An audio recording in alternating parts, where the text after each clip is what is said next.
नमस्कार। आप हैं साहित्य तक पर, देख रहे हैं चर्चित लेखक और उम्दा किताब कार्यक्रम। मैं हूं जयप्रकाश पांडे और मेरे साथ हैं अमी गनात्रा जी। अमी गनात्रा जी, पहले तो मैं ये जानना चाहूंगा कि आपके नाम का जो प्रोनाउंसिएशन है हिंदी में, वो एमी होगा या अमी होगा? और यहाँ से हम शुरुआत करते हैं और फिर मैं अपने दर्शकों को बताऊंगा कि मैं अमी जी से जो बात करने वाला हूँ वह आपकी एक बहुत ही महत्वपूर्ण पुस्तक आई है, काफी चर्चित रही है। ब्लूम्सबरी ने इसको छापा है और इसका नाम है महाभारत अनरेवेल्ड। महाभारत के उस आख्यान को यह पुस्तक बताती है जो इसके कवर पर भी लिखा है कि lesser known facts of a well known history. एक ऐसा इतिहास जो पूरी दुनिया में जाना गया है, पूरी दुनिया में चर्चित रहा है, जिसकी बातें बहुत सारे जगहों पे हम बचपन से सुनते हैं। अगर आप हिंदू हैं तो भी सुनते हैं, नहीं हैं दूसरे धर्मों के हैं तो भी दुनिया के एक महत्वपूर्ण इतिहास, दुनिया के एक महत्वपूर्ण ग्रंथ और दुनिया की एक महानतम सभ्यता के रूप में भी जिसकी चर्चा होती है, जिस ग्रंथ की, वह ग्रंथ है महाभारत। लेकिन उस महाभारत के ऐसे तथ्य जिनके बारे में हम और आप महाभारत की पूरी कहानी जानने के बाद भी नहीं जानते हैं या कम जानते हैं। तो शुरुआत करते हैं हम अमी जी के नाम से, फिर उनके काम पर जाएंगे और फिर इस किताब पर बात करेंगे। बहुत बहुत स्वागत है आपका साहित्य तक पर। नमस्ते जयप्रकाश जी, बहुत बहुत आभार मुझे साहित्य तक के प्लेटफॉर्म पर बुलाने के लिए। आप सबका बहुत बहुत धन्यवाद। मेरे नाम का प्रोनाउंसिएशन आपने एकदम सही करा है, अमी ही है नाम का प्रोनाउंसिएशन। हाँ, कई बार वो एमी हो जाता है, कारण जब लोग AMI देखते हैं तो उसे AMY करके वो जो फ्रेंच एमी या वेस्टर्न एमी ऐसे समझ लेते हैं, परंतु मेरा नाम अमी है और अमी शुद्ध गुजराती शब्द है। एक्चुअली अवधि में आता है, तो जैसे अवधि में अमीय ये शब्द है जो आपको पता होगा, अमीय अमृत से भरा हुआ, तो अमी का अर्थ भी अमृत होता है गुजराती में। अमी आप एक्चुअली कोई भी अमी से मिलेंगे तो आप समझ सकते हो कि वो गुजराती होगी अधिकतर। आप ये बताएं, अपने बारे में बताएं, अपनी पढ़ाई लिखाई और बचपन के बारे में, कि महाभारत आध्यात्म आपका जो आपकी प्रोफाइल जो हमने इस किताब में देखी या आपके बारे में जब मैं ढूंढ रहा था इस पुस्तक को पढ़ने के बाद मैं तलाशा, ये आपकी पहली पुस्तक अंग्रेजी में आई है। आपने प्रबंधन में जो देश का सबसे महत्वपूर्ण और प्रतिष्ठित संस्थानों में से एक है, अहमदाबाद IIM से आपने डिग्री हासिल की है। आप पूरी दुनिया घूम चुकी हैं या दुनिया के अलग अलग बड़े संस्थानों में, कारपोरेट घरानों में के लिए आपने काम किया है। आप खुद भी अभी एक महत्वपूर्ण पद पर हैं। तो एक ऐसा व्यक्ति जो प्रबंधन के क्षेत्र में जिसकी अपनी व्याप्ति हो या पहुंच हो, उसने किताब के बारे में सोचा और किताब में भी आपने आध्यात्म और पुराण और उसमें भी महाभारत को चुना। और इस पुस्तक तक कैसे आई, इसके बारे में जरा बताएं। तो बचपन का तो ऐसा है कि मेरा महाभारत परिचय जयप्रकाश जी जैसे अधिकतर लोगों का कदाचित मेरे जनरेशन में या उसकी बात भी हुआ है, जो BR चोपड़ा जी की महाभारत थी जो 9 बजे आती थी हर रविवार। हम सब सह परिवार बैठ जाते थे 9 बजे, ऐसे जैसे रिचुअल जैसे हो गया हो, उस परंपरा उस साल भर वर्ष भर की थी। मेरा परिचय भी तभी हुआ, बच्चे थे तब, पर तब से महाभारत क्या है, उसकी जो कथा है, जो वार्ता है, वो कहीं ना कहीं मन में थी। परंतु फिर वही कृष्णा अनुग्रह रहा, पढ़ाई हुई, अच्छे से हुई, अच्छे संस्थानों में हुई, अच्छी जॉब लगी।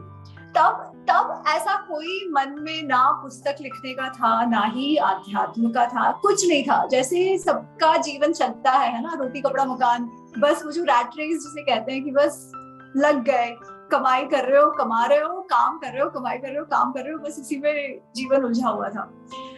तब ऐसा हुआ कि कुछ 10-11 वर्ष पहले मैं गुड़गांव में रहती थी और कुछ तो हुआ और मैं गिर गई, जिसके कारण कमर में चोट लग गई। अच्छा, बचपन में मैं जिम्नास्टिक्स योग वगैरह करती थी, बट बहुत बचपन में, और योग की समझ भी केवल कसरत इतनी ही थी, उससे बढ़कर कुछ भी नहीं था।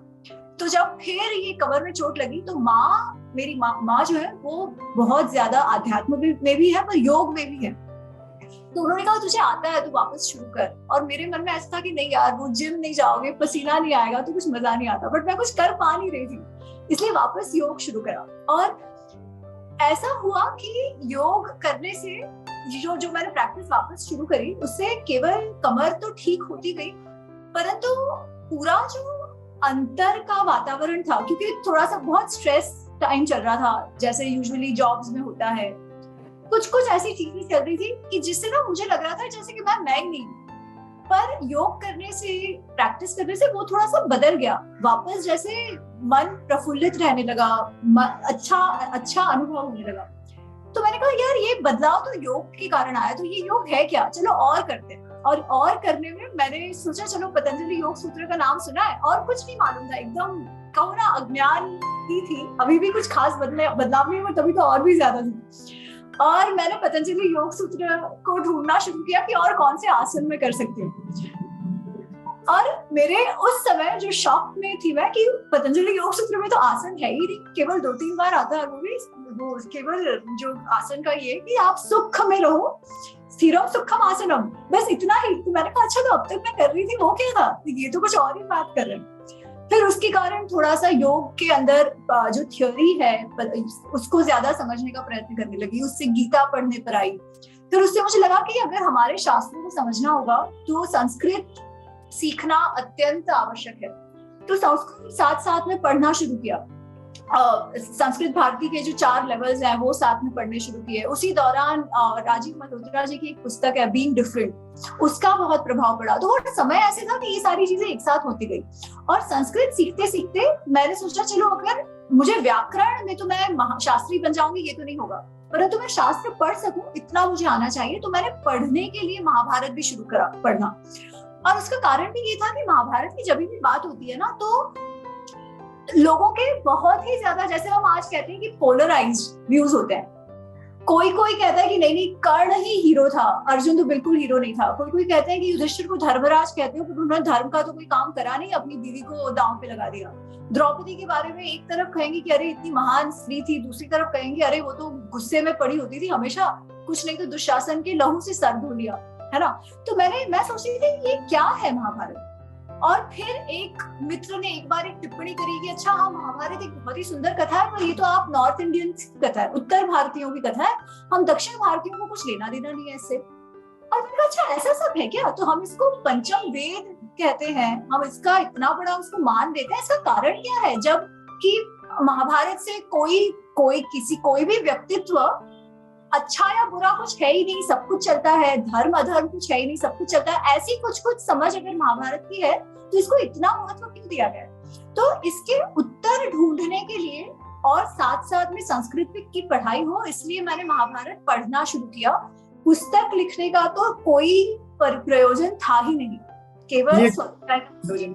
यह किस सन की बात होगी जब आपकी रुचि महाभारत को समझने और संस्कृत की तरफ हुई? क्योंकि एक तरफ पूरा का पूरा प्रबंधन, दूसरी तरफ आपके जीवन की, आपकी दुर्घटना की, आपको चोट लगती है और आप उससे योग की तरफ जाती हैं, योग से आप पतंजलि की तरफ बढ़ती हैं, फिर आपको समझ में आता है कि ये योग केवल शारीरिक कसरत नहीं है, केवल व्यायाम नहीं है, केवल एक्सरसाइज नहीं है, शारीरिक कसरत से अलग भी जीवन है और योग कुछ और ही है। और फिर आपकी रुझान महाभारत की तरफ होती है और गीता की तरफ होता है, और फिर आप उन सवालों से जूझती हैं जिनसे अमूमन जागरूक पाठक जूझता है। आज भी जो लोग महाभारत, जब मैं आपकी पुस्तक को पढ़ रहा था, खास बात यह है कि आपकी पुस्तक में बहुत सारे अध्याय ऐसे हैं जो अलग है। महाभारत पढ़ने वालों को भी, जो लोग कई बार महाभारत पढ़ चुके हैं या जो लोग बहुत बार B.R. चोपड़ा की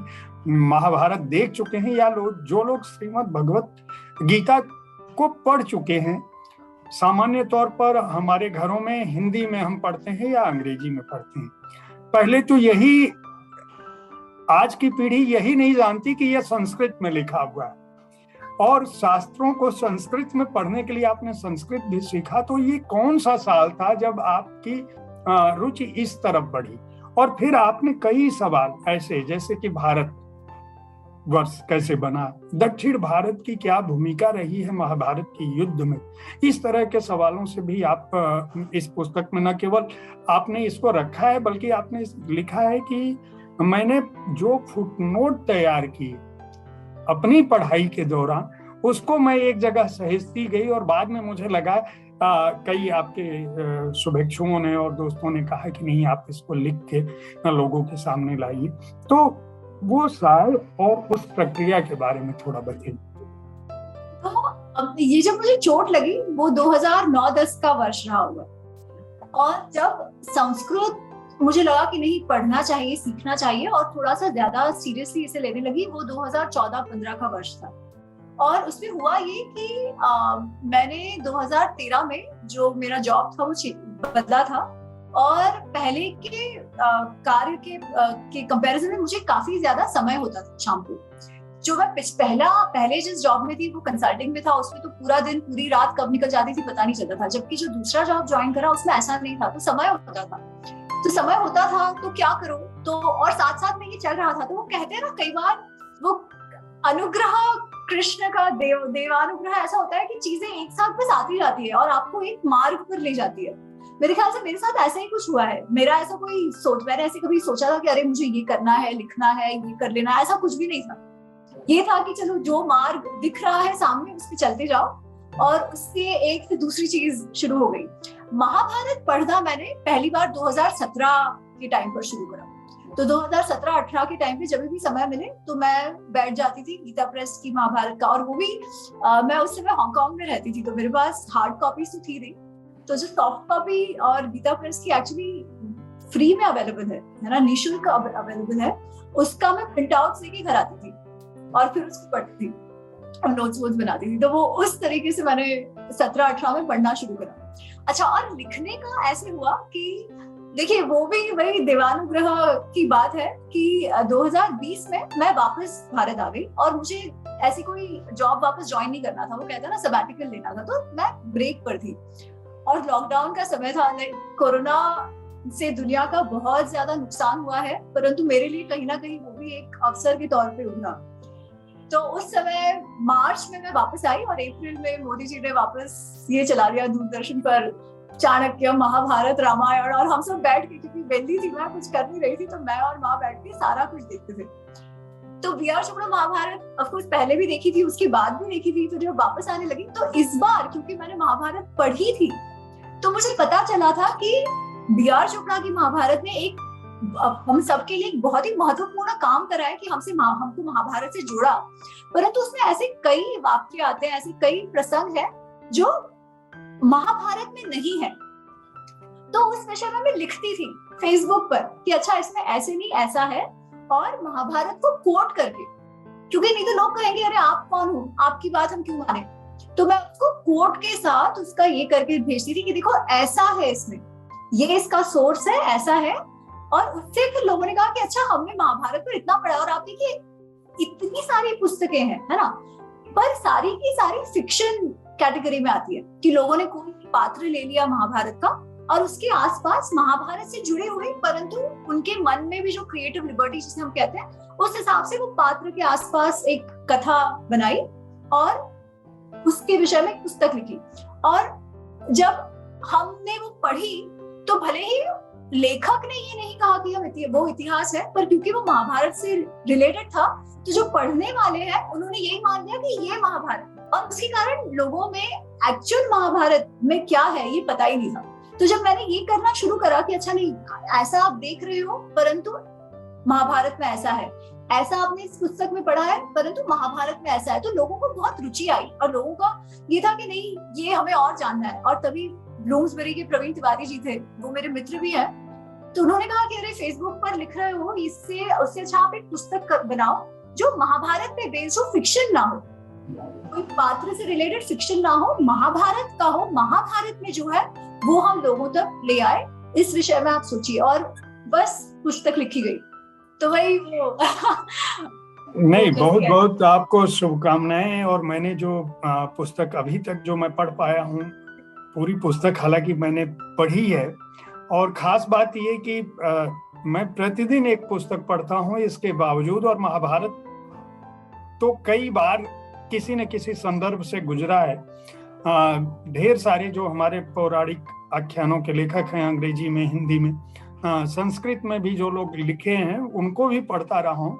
आपकी पुस्तक कई मायनों में अनूठी है। अनूठी इस लिहाज से भी है कि आप फैक्ट्स पे बात करती हैं, आप अपनी ओर से कोई चीज नहीं बता रही होती हैं, बल्कि जो तथ्य है, जो सच्चाई है, वो सामने रखती है। और उसमें क्यूरियोसिटी कैसे पैदा हो सकती है, जिज्ञासा कैसे पैदा हो सकती है पाठक को, इस पर भी आपने बहुत सारा काम किया है। मैं ये जानना चाहता हूँ, एक अध्याय है आपकी पुस्तक में, कुरुक्षेत्र इनकाउंटर्स। आपने भीम और अर्जुन वर्सेस दुर्योधन और कर्ण ये रखा है। क्या सोच थी आपकी, आप क्या कहना चाहते हो? आप देखोगे ना तो महाभारत के जो सबसे कंट्रोवर्शियल कैरेक्टर्स हैं, और जो सबसे अधिक, आप अगर YouTube पे भी जाए तो ऐसे दो कैंप्स है, कर्ण वर्सेस अर्जुन, है ना। और लोग कहेंगे नहीं नहीं, अर्जुन को तो सिर्फ है क्योंकि पांडव जीत गए, and history is written by victors, ऐसे कहते हैं कि इतिहास तो जीतने वाले लिखते हैं, इसलिए अर्जुन महान है या इसलिए पांडव महान है। असलियत में तो कर्ण बहुत ज्यादा अच्छा योद्धा था, ठीक है। वही भीम के बारे में कहा जाता है। भीम के बारे में लोगों को ये लगता है कि भीम जो है वो केवल गदा चलाते थे, और बाकी सब तो वो बस अपने जो उनमें जो बल था, शारीरिक बल था, उतना ही था, टेक्निक कुछ नहीं थी, लोग ऐसे मानते हैं।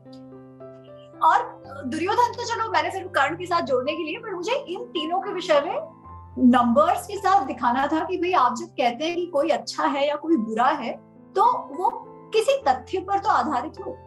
तो आप लोगों को जो समझ रहा है समझे कौन अच्छा है कौन बुरा, बट जो नंबर्स हैं, जो डेटा है, वो ये कहता है कि उनका कितनी बार आमना सामना हुआ, और जितनी बार आमना सामना हुआ उसमें कौन जीता, कौन कितनी बार जीता, कौन कितनी बार हारा, और कितनी बार कोई उसका आउटकम ना निकला।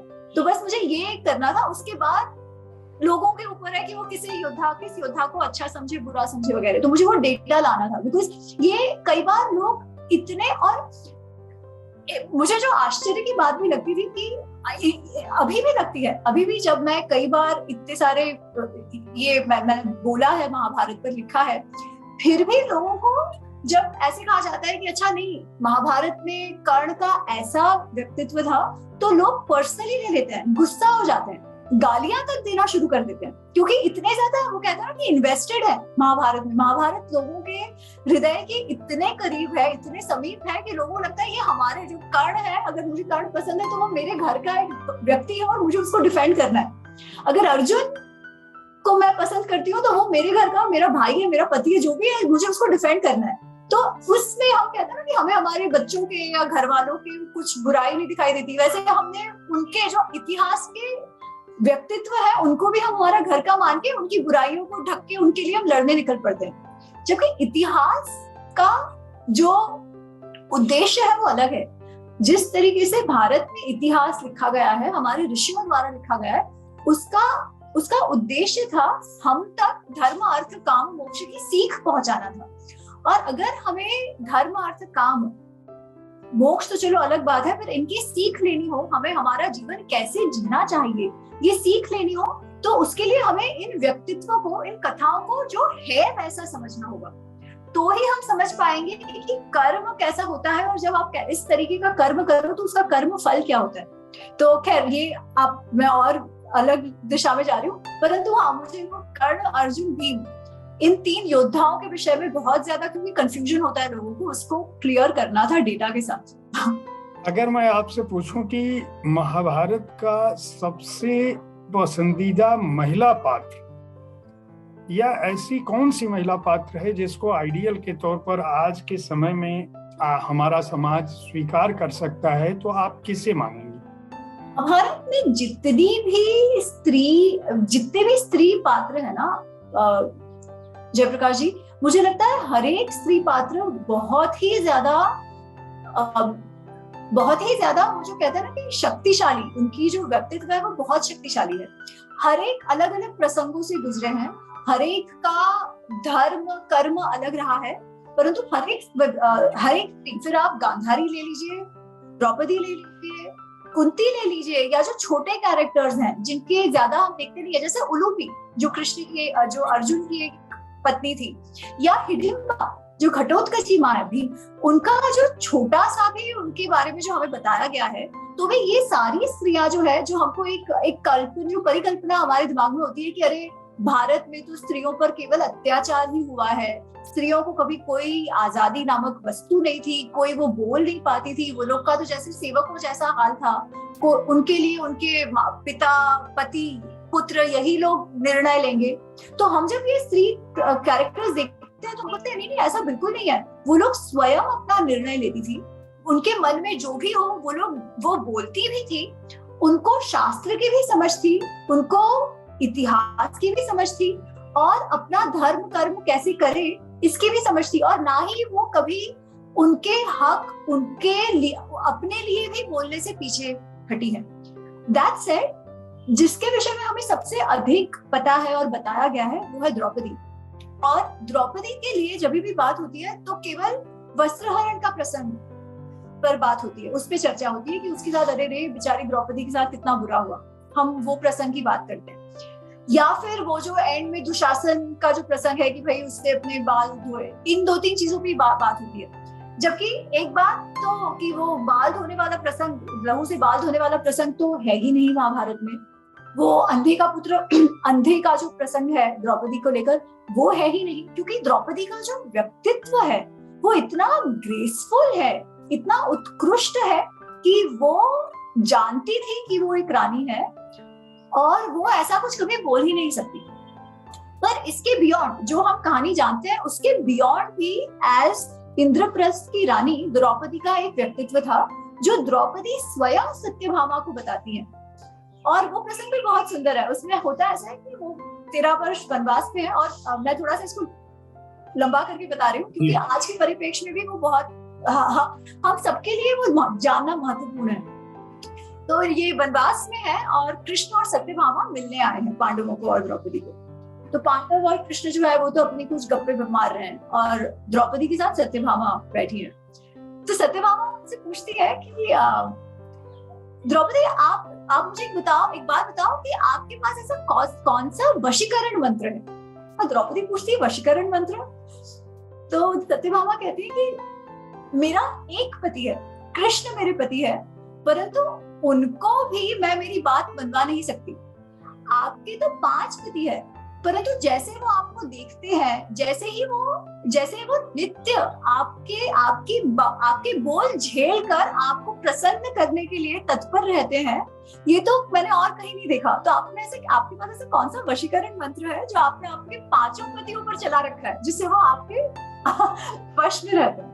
तो ये ऐसा सत्यभामा पूछती है और द्रौपदी कहती है कि सत्य ऐसा कोई वशीकरण मंत्र नहीं है मेरे पास, और ना ही ऐसा कोई वशीकरण मंत्र काम करता है।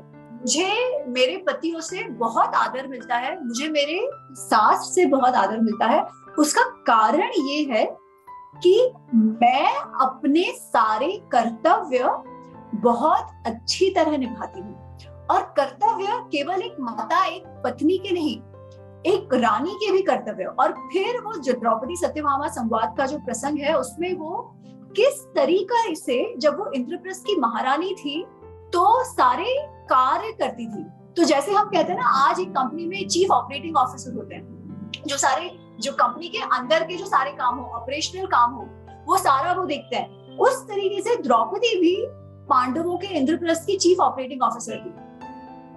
उनके महल में रोज लाखों लोग खाने आते थे।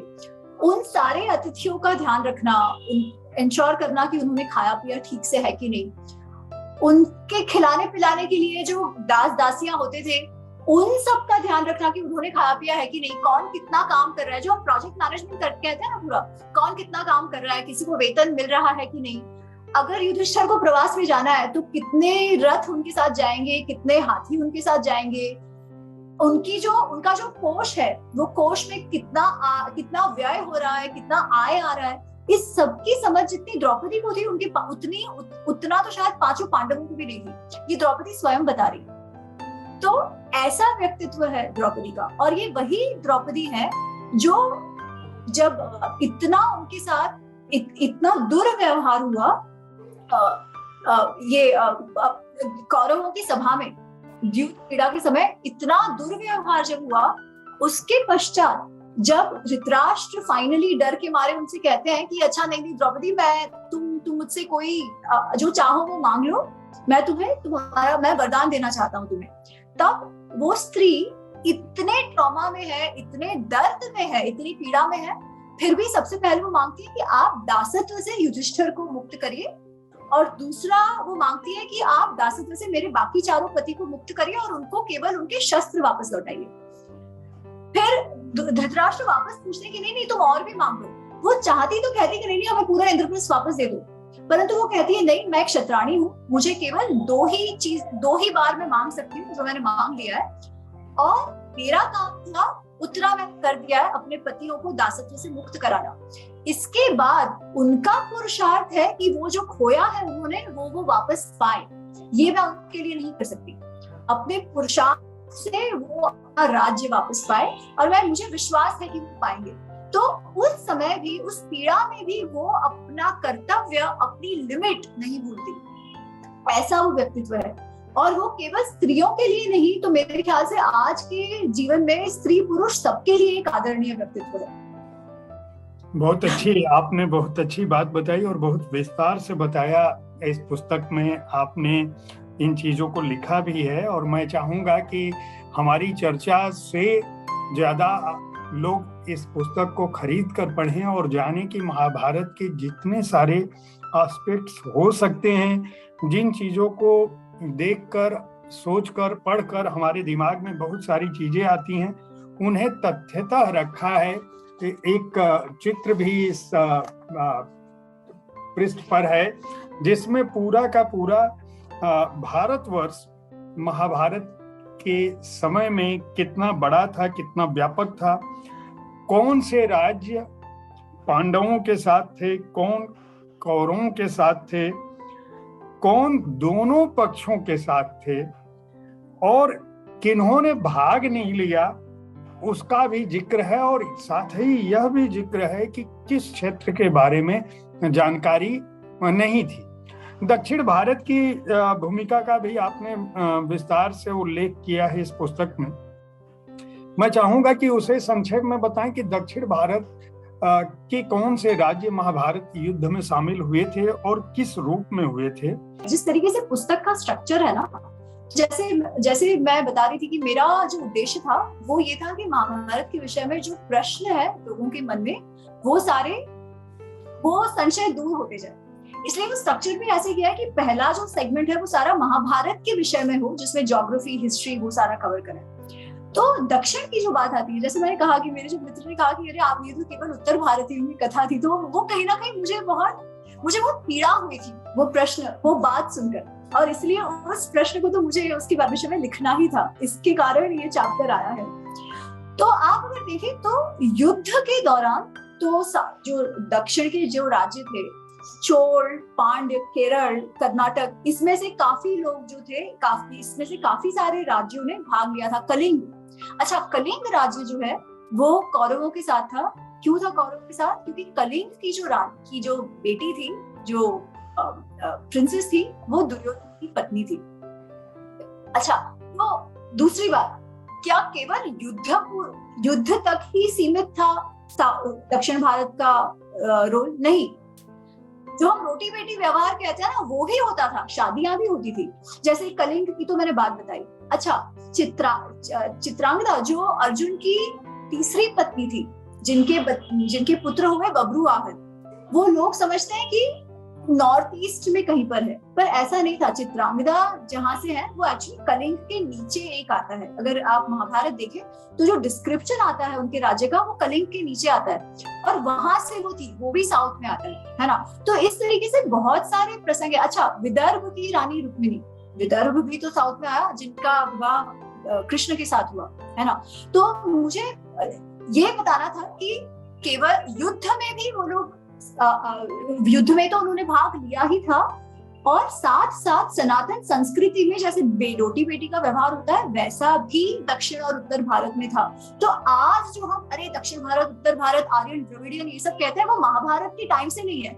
ये सब आगे जाकर हम पर एक इमेजिनरी कथा हम पर थोपी गई है, क्योंकि नहीं तो महाभारत में इसका उल्लेख होता है ना। अगर ये आर्यन द्रविडियन ये सब बात होती है तो द्रविड़ राज्य था साउथ में, हाँ, पर वो कोई द्रविडियन आर्यन ऐसी बात नहीं थी। एक राज्य का नाम द्रविड़ था जो अब द्रविडियन रेस के तौर पे हमको बताया जाता है। तो हाँ, आपने इस किताब में जो शुरुआत में लिखा है इस बात को कि वेद व्यास जिन्होंने सृजित किया था महाभारत को, लिखा था, वह अपने कहीं न कहीं से अपने वंश के बारे में लिख रहे हैं। तो पक्षपात जैसा कुछ हो सकता है। मैं इस पर जानना चाहता हूं आपकी राय कि पूरा महाभारत आपने चूंकि जिस दृष्टि से पढ़ा है उसकी व्याख्या भी की, अब आप एक उम्दा किताब के साथ उपस्थित हैं जिसमें बहुत सारे तथ्यों के साथ आपने बात की है। इसे लिखने के दौरान भी आपने काफी कुछ पढ़ा, हर भाषा में बड़े लेखकों को भी पढ़ा, आप फिक्शन को भी जानती हैं, टेलीविजन को भी जानती हैं, और आपने इस पर रिसर्च करके एक पुस्तक भी ले ली। आपको क्या लगता है कि वेद व्यास क्या इसका स्वरूप बदल सकते थे? एक दूसरा, अगर वो अपने वंश के बारे में ही लिख रहे थे तो क्या उन्होंने कौरवों के साथ न्याय किया? क्या उन्होंने कौरवों को भी जस्टिफाई किया, उनका जो योगदान था किसी न किसी रूप में? अगर धृतराष्ट्र बड़े पुत्र थे और उनके बेटे, उनके बड़े बेटे ने अगर यह सोचा कि यह राज्य हमारा होना चाहिए, पांडु जिनके बेटे अर्जुन और सहदेव, नकुल, भीम, युधिष्ठिर सीधे किसी न किसी रूप में, निश्चित रूप से जो महाभारत की कथा है उसके हिसाब से वो पांडु के पुत्र नहीं थे।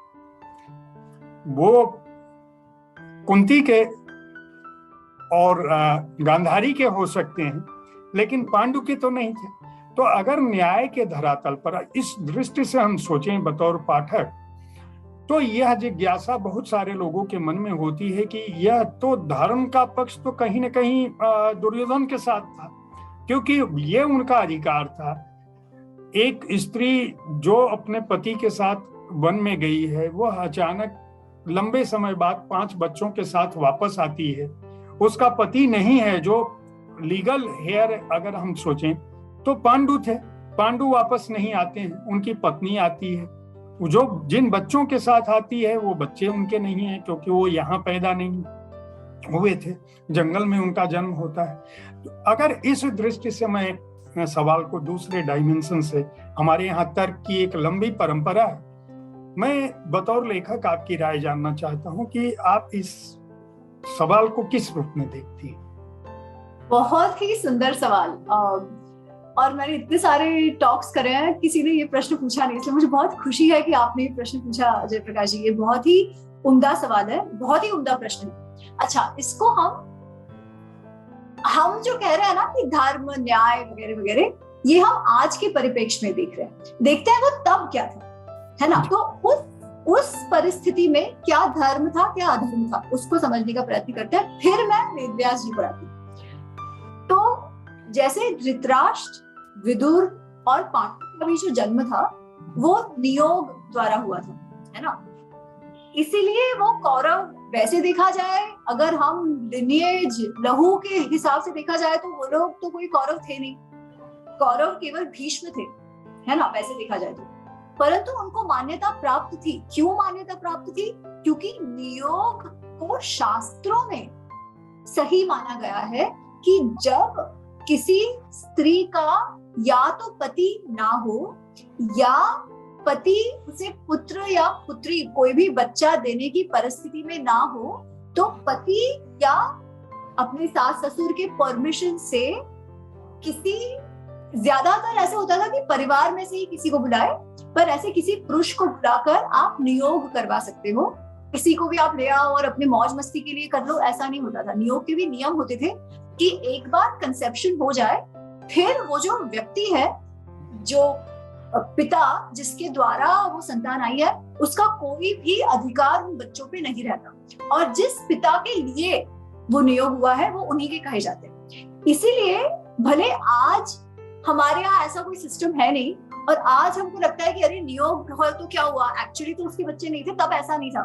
तब बहुत ही क्लियर था। इसलिए लीगली भी धृतराष्ट्र पांडु जो थे वो कौरव कहे गए, क्योंकि वो जो स्त्रियों से हुए वो विचित्रवीर्य की क्षेत्र ऐसा कहा जाता है, तो विचित्रवीर्य के पुत्र माने जाते हैं। तो अगर वो मानने हैं तो पांडु के केस में भी तो वही हुआ था ना, तो वो क्यों नहीं मानेंगे कुंती या माद्री के बच्चों को, क्योंकि वो भी ऐसा ही हुआ था, पांडु के अनुमति से हुआ था, पांडु के रिक्वेस्ट पर हुआ था, ये स्त्रियों ने अपने आप नहीं करा था, उनके रिक्वेस्ट पर हुआ था कि आप ये नियोग करो। अच्छा, इसका प्रूफ क्या है? तो जब कुंती 5 बच्चों के साथ आती है तब वो अकेली नहीं आती है, जितने वो तो वन में रहते थे, और ये लोग जब भी वन में रहते थे ना, तो ये जो सारे गुरुकुल होते थे, जो ऋषियों के सोम यज्ञ वगैरह जो भी होते थे, तो बहुत सारे ऋषि वन में रहते थे। तो वो जब आए तो उनके साथ जो उनके आसपास जो भी ऋषि गण रहते थे वो सब साथ आए थे, उनके वो लेकर आए थे कुंती को बच्चों के साथ, इसलिए ना मानने में ऐसी भी कोई बात नहीं थी। ऐसा नहीं था कि प्रूफ नहीं था, प्रूफ हाजिर करने के लिए ऋषिगण साथ आए थे कुंती और बच्चों को लेकर, क्योंकि आप कहाँ पर अब रहोगे, आपका तो वैसे भी आप वन में रह रही थी क्योंकि आपके पति के साथ आप सती, आप इतनी पतिव्रता स्त्री है कि पति के साथ आप रहने चली आई, परंतु अब जब पति नहीं है तो आपकी जगह जो है वो तो महल में है, वो तो हस्तिनापुर में है, आपको वापस जाना चाहिए। इस तरीके से वैलिडिटी, लीगल वैलिडिटी बच्चों की तो थी। अच्छा, अब दुर्योधन का हक अधिकार, क्योंकि धृतराष्ट्र सबसे बड़े थे, ठीक है, पर पांडु को राजा बना दिया गया था क्योंकि धृतराष्ट्र अंध थे। तो अगर हम शास्त्र देखें ना, इवन अर्थशास्त्र में ये बात आती है कि एक राजा जो है वो हर एक तरीके से फिट होना चाहिए। अगर डिसेबिलिटी है तो आप उसके भाई को, बेटे को, जैसे भी आप राजा बना सकते हो, ये शास्त्र में परमिशन है, नीति शास्त्र के हिसाब से भी इसका परमिशन है, ठीक है। इसीलिए पांडु को राजा बनाना बहुत ही नेचुरल, बहुत ही नैसर्गिक था, उसमें कोई अजीब बात नहीं थी जो किसी को भी बुरी लग सके।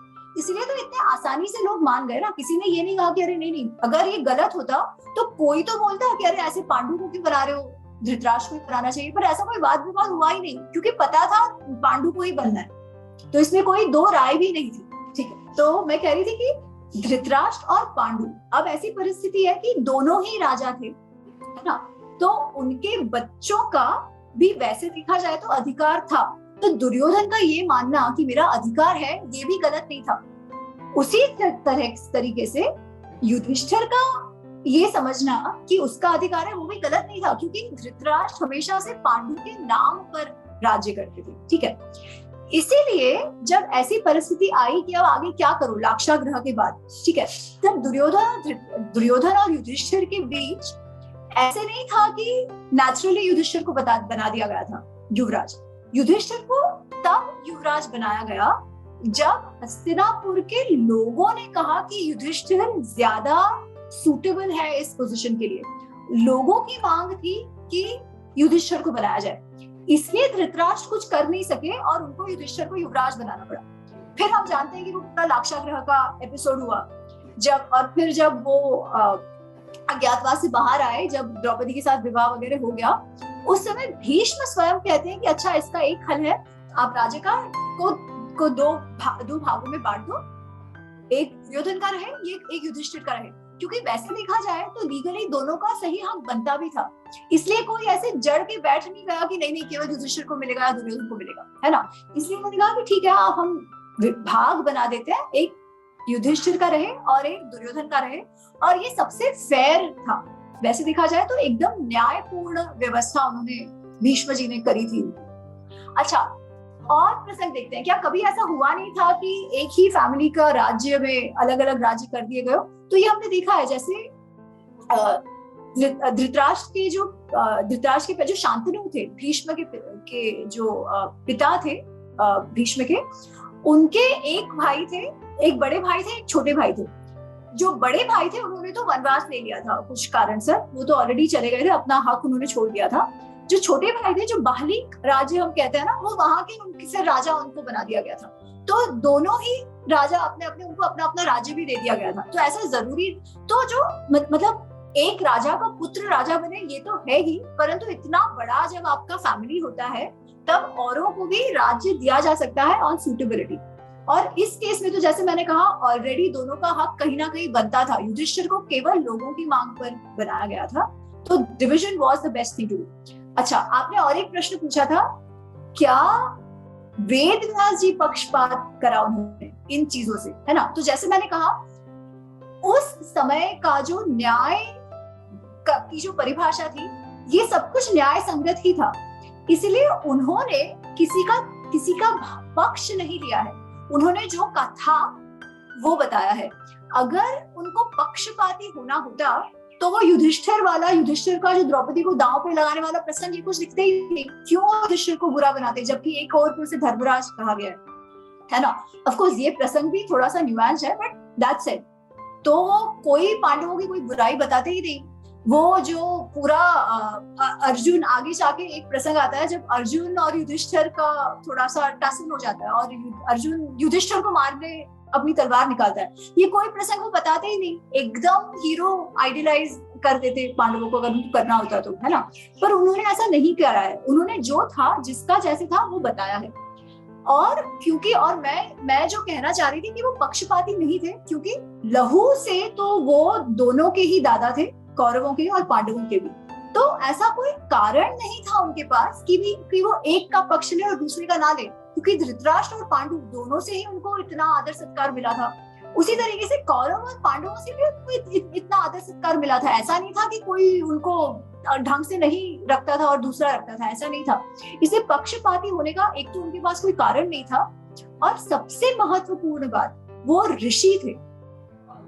हमारे संस्कृति में ऋषि उन्हीं को कहा जाता है जो ज्ञान में परिपूर्ण हो, जो न्याय अन्याय को समझते हो और जो सत्य में आरूढ़ हो। तो अगर उनको ऋषि कहा गया है तो मैं अपनी आंख बंद कान बंद करके मान सकती हूँ कि उन्होंने जो कहा है वो सत्य ही कहा होगा, क्योंकि उनका स्टेचर वैसे था। तो आज के समय में अगर हम पूछें कि महाभारत की प्रासंगिकता क्या है और क्यों महाभारत के बारे में या श्रीमद् भगवत गीता के बारे में या भागवत पुराण के बारे में या जो पौराणिक कथाएं हैं उन्हें क्यों पढ़ा जाना चाहिए, तो आपका उत्तर क्या होगा? इतिहास का जो इतिहास की जो परिभाषा है ना हमारे शास्त्रों में जो है वो है धर्म अर्थ काम मोक्षाणाम उपदेशम समन्वितम पूर्ववृत्तम कथायुक्तम इतिहासम प्रचक्षते। जो पहले हुआ है, जो कथायुक्त में हमें बताया गया है, परंतु उसका उद्देश्य क्या है? धर्म अर्थ काम मोक्ष का उपदेश देना, ये इतिहास का उद्देश्य है। अच्छा, पर ये जो कथाएं हैं उससे हमें क्या पता चलता है? आप भगवद गीता में सबसे बड़ा प्रश्न क्या था? अर्जुन एक ऐसी परिस्थिति में था कि वो धर्म संकट से जूझ रहा था। एक तरफ था उसका कुटुंब धर्म, दूसरी तरफ था उसका क्षत्रिय धर्म। किस ओर हो जाए, ये बहुत बड़ा प्रसंग था, है ना, जिससे पूरी भगवद गीता हमको सुनने मिली, वो इस धर्म संकट के कारण। आप प्रत्येक व्यक्तित्व को अगर देखें महाभारत में, तो वो सब हर समय अपने अपने धर्म संकटों से जूझ रहे हैं, और उन धर्म संकटों के बीच से उनको एक निर्णय लेना है। जैसे धृतराष्ट्र की बात करें तो वो एक राजा थे, उनका राज धर्म था, परंतु पिता थे, तो वो जो पिता के कारण, वो जो आत्मीयता, जो प्रेम उनको दुर्योधन के कारण था, तो पिता धर्म निभाए या राज धर्म निभाए, कौन सा पहले आना चाहिए था? अच्छा, इसमें जिसने उस धर्म संकट से सही निर्णय लिया वो उनका भला हुआ, जिन्होंने गलत निर्णय लिया उनका विनाश हुआ। कर्म का कर्म फल, है ना। आज के हमारे जीवन में भी, क्योंकि हम सब हर समय अलग अलग रोल्स जीते हैं, है ना, हम पुत्र भी है, बहुएं भी है, पिता भी है, एक कंपनी में काम भी करते हैं, एक राष्ट्र के निवासी भी है। तो हमारे भी जीवन में ये धर्म संकट भले ही छोटे लेवल पे क्यों ना हमेशा आते ही रहते हैं। उन धर्म संकटों से आज जिसे हम एथिकल डायलेमा कहते हैं वो आज भी उतनी ही है जो पहले होती थी। उनसे हम कैसे जूझें, कैसे उनको जिए, कैसे उस समय जो निर्णय लेना चाहिए वो ले, काम क्रोध मोह के वश में ना आकर वो कैसे कर पाए, जिससे हम रात को एक अच्छी नींद ले सके, विदाउट गिल्ट जी सके। तो ये सीख ही हमें हमारे शास्त्रों से मिलती है। भगवत गीता इन सबका यही उद्देश्य है कि किस तरीके से हम वो योगस्थ बुद्धि डेवलप कर पाए और हमारे जीवन को सार्थकता से जी, और ही है अपना महत्वपूर्ण है। आपसे बातचीत करके बहुत अच्छा लगा। आपने मैं ये जानना चाहूंगा कि आप प्रबंधन को ज्यादा एंजॉय कर रही थी या अब बतौर लेखक, हालांकि आप अभी भी काम करती हैं, जॉब में हैं, दोनों में आपको ज्यादा कौन सी चीज पसंद आती है और जिसमें आपका मन रमता है?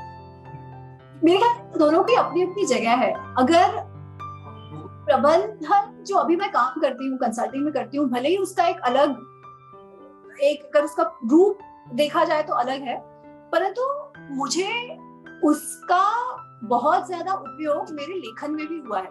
क्योंकि कंसल्टिंग में हम क्या सीखते हैं कि किसी भी प्रॉब्लम को कैसे सॉल्व किया जाए। अच्छा, सॉल्व करने के लिए हमको ना स्टोरी टेलिंग के बारे में कहा जाता है कि हमको जब हम अपने क्लाइंट्स के साथ जब काम करते हैं तो किस तरीके से हम उनके सामने जो उत्तर है या ऑप्शंस है या इवन प्रॉब्लम है वो किस तरीके से उनके सामने पेश करें ताकि उनको सबसे अच्छे से समझ आए।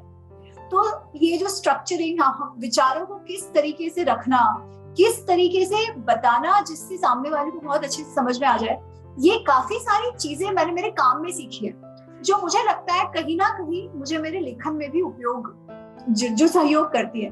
तो अपनी जगह पे दोनों ही है। और ऑफ कोर्स प्रबंधक का जो काम है उससे मेरा घर चलता है लेखन का जो काम है उससे मन भरता है तो दोनों ही का अपना अपना महत्व है। तो कौन से प्रोजेक्ट पे आगे कौन सी आपकी किताब आने वाली है? क्योंकि इतने समय में, कम समय में भी आपने सोशल मीडिया पे भी आपके लेखन की अपनी ख्याति रही है और यह पुस्तक भी काफी लोकप्रिय रही है।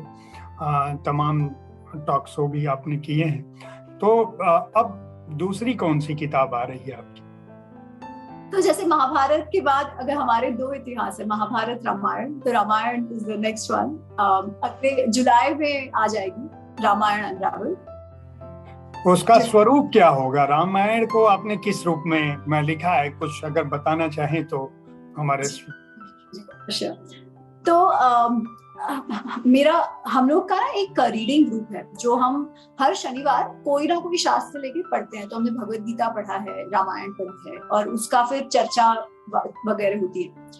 तो हमने रामायण जब पढ़ना शुरू किया जयप्रकाश जी, तब मुझे समझ आया कि महाभारत को भले ही हम रामायण जब पढ़ना शुरू किया तो रामायण की कथा हम सबको पता है, महाभारत से ज्यादा। महाभारत हो सकता है किसी को पता हो ना पता हो, उसका छोटा सा भाग पता हो, बट श्री राम की कथा तो हम सबको पता है।